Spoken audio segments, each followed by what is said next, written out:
to Prism, podcast of the University of the Philippines College of Architecture. The Prism project is an electronic newsletter published by the gender team at the University of the Philippines College of Architecture, published 3 times every semester. It informs UP College of Architecture faculty, staff, and students of relevant developments, updates, events, and news concerning gender equality and women's empowerment in our community, profession, and extension work. The gender team also shares best practices of the work of colleagues and students. No matter who you are or the color of your skin, you are welcome in Prism. This is Sarah Musabi, and I would like to invite you to listen in our third Women's Month 2023 podcast with myself, Xander, and Gina Rivera Gomez of DBNP.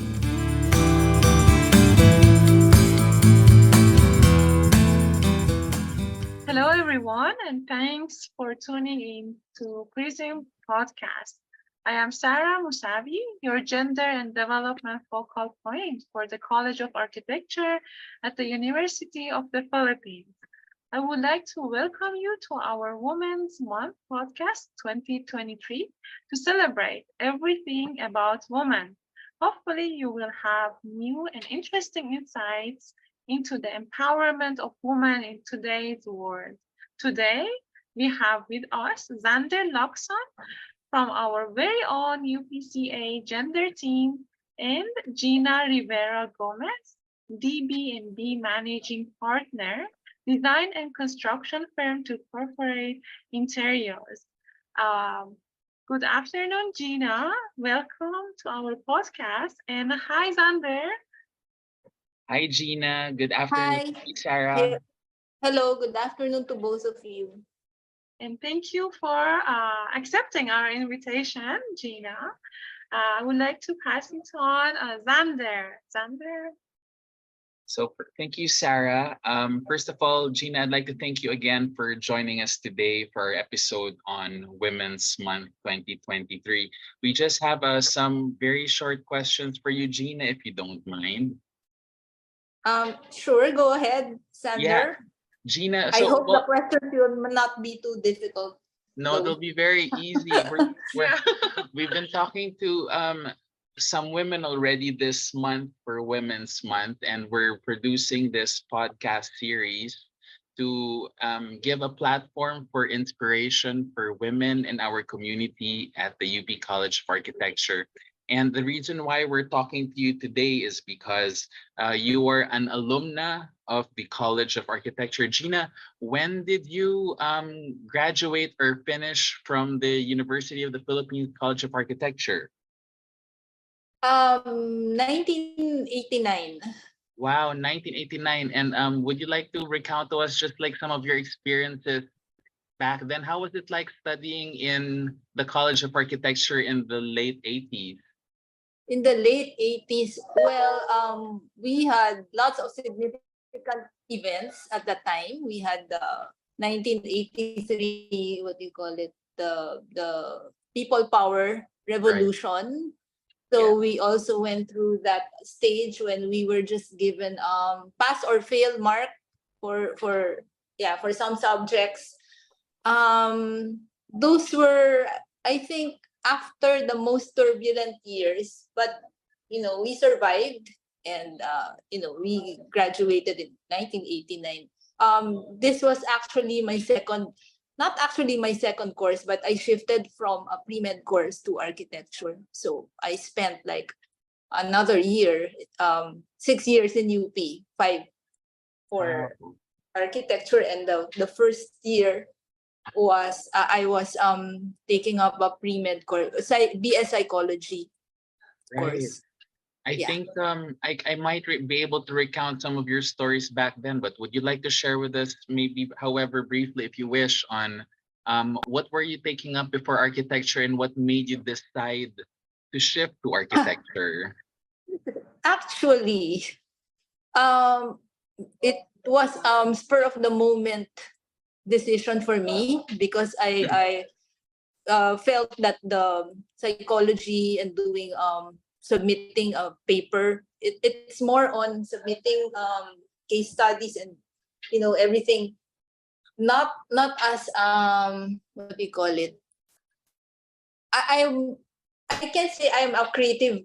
I'm on the creative I'm a creative sorry type of person, but I shifted. That was spur of the moment decision on my part because I found it very difficult. I felt that I was not in the that was not the course that was intended for me. So I just shifted the following day when my friend asked me if I wanted to try out architecture, and I asked her if it involved any math or science subjects, and she said no, just a bit, maybe just one or two, and it would be easy. So I shifted, and that's how I started my architectural journey. Back then, when you shifted from psychology to architecture, did you ever think that there were issues with you being a woman, or was that not an issue at all?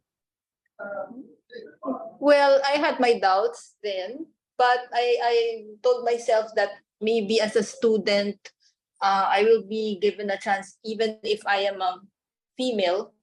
Even if I'm female, I can be given a chance to, to do whatever is needed to go through that course. So Okay. I didn't see it that would create a problem then. So for me, Yeah. it wasn't going to be a problem for me. Right. So Gina, one of the reasons why we're talking to you today is because we want to raise awareness on if women in our community are facing any struggles, and we would like to empower them, and this is a platform for them to get inspired. Whenever I applied for a job that required physical presence at the job, somehow it felt like I had to put in more effort than the other male applicants to prove that I am capable to handle the job. Actually, there was even a time when my male supervisor, this was when I worked already in a bank. My male supervisor resigned from his post as the lead architect. And then, so having served that bank for more than 6 years, I thought I had a greater chance to fill in that vacancy, only to lose it to another applicant, another male architect, who I've had to train for the same post. So that was my breaking point. I left my post to explore other opportunities. I felt that I had nowhere to go career-wise if I had stuck to that job. So those experiences, made me try harder, to strive more, to Right. yeah, for a position that is strongly identified with the male population. Right. Because architecture, Yeah. is mostly you would say that around 60 to 70% of architects Yes. are male. Yes. So yeah, So, and at the I would start of my also, career, that's what I encountered. right. And so also wanted to ask, now that you've mentioned, I guess generally you would say that with architects, 60 to 70% are probably male, but specifically, apart from the design field, you work specifically in construction and project management. How would you say would be the dominance between males and females are in that? And have you encountered any barriers in that part of your career, and how did you overcome those barriers? Actually, once you have been, I have been accepted to a position, like for example, how do you say this? Construction supervisor. I wasn't discriminated against. In fact, men were more helpful. They were more, my male colleagues were assisting me in all respects. I don't know because if that was because I was female, or maybe that was one of the reasons why they were more respectful, they were more helpful. So I didn't really see it as roadblock once I was accepted in that position. The difficulty was when I was applying for a job, because they were I felt that I was discriminated against Right. during job hunting, or maybe they preferred men over women, Right. because maybe they had that notion that um, men are more physically capable of handling the more, what's this, the more physical aspects of the job, like construction, site inspection.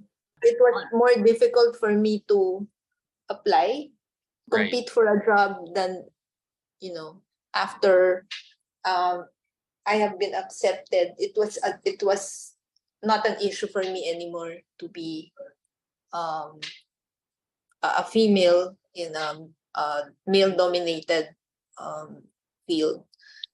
So No, it yeah. was felt Yeah. that there were less opportunities for less job opportunities for women in this field than for men. Yeah, but once you get in, Yes. it's a it's not as tough anymore. Right. And just wanted to ask Gina, like with your personal experiences, do you think that do you have like a how do you say this? Now that you've been heading your company for the last years, um, do you have a conscious effort in perhaps maybe giving more chances to Uh, women, or yes. would you like to talk more about that? Actually, yeah. Fast forward to where I am now, Yes. being the head of operations and construction of this firm. I think I have somehow proven that being a woman should not be a deterrent in succeeding in a male-dominated field. So in our office, we provide equal opportunities for both genders. Like in the project management department, I have 3 male PMs and 3 female. So they are equally distributed. In the construction field, we have mostly male because they will be assigned to the job site. And there are restrictions if you have female. But in the design department, we have mostly female architects and interior designers. So I think gender-wise, we have a fair distribution in our office. Gina, And before we end, we just have two more things to ask of you. The first is, would you like to share with us like some words of inspiration for the women in our community at the UP College of Architecture? okay. What kind of words of inspiration? Just, I think this goes for all, men and women alike. So don't let your gender stop you from doing whatever you like. Don't ever think that because you are a woman, you cannot do what a man can do, especially like for example, the architecture is the best example um, of what I'm saying. Architecture, as I said earlier, is composed. Oh, so architects are mostly men. 60 to 70% of them are men. But um, this is not. This does not determine. This should not determine the path that you will take. Don't ever think that um, men will be given better opportunities or a better chance of um, of doing well in this job just because they are men. Um, we have a lot of female architects that have proven themselves in the past years. We have like my batchmates. I also have batchmates actually in the field of interior architecture. Most of my batchmates, at least from UP, have succeeded in establishing their own firms. So they are well-known firms. They are our competitors in this field. So I guess it just takes a lot of grit, confidence. What else? Of course, prayers would help, but just the confidence that in yourself that you can hurdle all challenges that is related to your gender. First of all, do not let your gender get in the way. Don't ever think of yourself as a woman. I mean, how do I say it? It's that when you apply for a job, think of yourself as genderless. You know what I mean? Yes. You don't ever think of yourself as a woman, because whatever a man can do, a woman can do better. Well, that is my my opinion, but it worked for me, right? So Yes. so I think everyone should go for their dreams. So I think that's about it. Gina, when you were still growing your career as an architect, project manager, and whatnot, did you have any female role model that you were patterning yourself onto, or any sources of inspiration in the female world? Actually, none. Sorry. Is that surprising? Not at all. Because It's just very none, interesting. none at all. Yeah. Come to think Okay. of it, it is very interesting because where I am right now. I'm not saying that I'm famous or I have I'm what do you know well known. I'm not. It's just that I feel like I'm in at the place in my life that I am satisfied with what I have achieved. Um, so I have no role model. It's just that I strived hard Yes. to be where I am right now, and you know, inspiration came from the difficulties that I went through, the challenges, that I faced, Yeah. and that's about it. I think Okay. no real inspiration. Thank you so Sorry. much. No. Thank you so much, Gina, for sharing with us and for helping us inspire the women of today, especially in our community. I'd like to just have one more pop quiz, if you don't mind. Our pop quiz question is, Pop quiz. yes, Okay. our pop quiz question is, we would like to ask you for 3 women in the world, whether or not they are still around, whom you would choose to have dinner with. Who would these 3 women be? Dinner with Yes, maybe Lenny Robredo. fantastic uh, choice. Lenny Robredo, and who else? Um, Indira Gandhi. Oh my Okay, God. yes. And who else? Wait, One pwede bang more. 2 na lang? Can we just settle for 2? We will be I don't happy want to with think that. anyone else. And Sander Lacson, maybe. Sander Thank you so Lacson. much, Gina. You've been such a dear friend of mine. And thank you so much for giving us this opportunity to speak to you today for our Women's Month podcast 2023. Thank you so much, Thank you. Sander. The pleasure And is mine. Thank you thank for you having also, me. Gina. I loved it when you said, do not let your gender to get on the way. Whatever a man can do, a woman can do better. Thank you for these all inspiration words, and let us empower each other. Thank you for your time, and thank you for today. Thank you, Gina. Thank you. Thank you, Sander and Sarah. Bye.